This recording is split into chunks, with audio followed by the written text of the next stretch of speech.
अर्ध्या तासात घरी येतो असं सांगून घरातून बाहेर पडलेल्या जिम ट्रेनरचा मृतदेह 14 दिवसांनी सैपूल जवळील काटेरी झुडपात रबरी पाईपनं गळफास घेतलेल्या स्थितीत आढळला.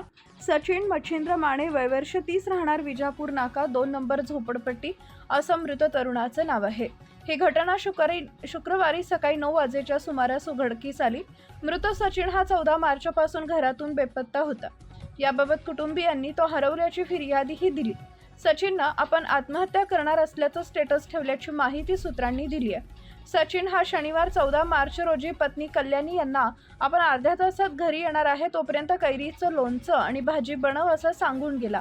घरातून गेल्यापासून त्याचा मोबाईल बंदच झाला. त्यामुळे कुटुंबियांनी याबाबत विजापूर नाका पोलीस ठाण्यात तक्रार दिली, पण तो शुक्रवार 27 मार्च रोजी सकाळी मृत अवस्थेत आढळला. पोलिसांनी घटनास्थळी जाऊन पंचनामा करून मृतदेह उत्तरीय तपासणीसाठी शासकीय रुग्णालयात पाठवला. सचिनवर सायंकाळी अंत्यसंस्कार करण्यात आले. सचिनच्या पश्चात पत्नी कल्याणी, 3 वर्षाची मुलगी ओजस्वी, 1.5 वर्षाचा मुलगा पार्थ आहे. सचिनचं मोबाईल शॉपीचं दुकान होतं. शिवाय जिम ट्रेनर असल्यानं त्याचे अनेक प्रशिक्षणार्थी व नातेवाईकांनी मोठी गर्दी केली होती.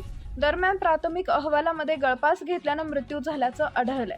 याबाबतचा तपास सुरू असल्याची माहिती वरिष्ठ पोलीस निरीक्षक दादा गायकवाड यांनी दिली आहे. मृत सचिन एका जिममध्ये ट्रेनिंग देत होता, तेव्हा त्याची ओळख एका महिलेसोबत झाली. त्यातून त्यांचे प्रेमसंबंध जुळले. या कारणावरून 4 दिवसांपूर्वी त्यांचा वाद झाला होता.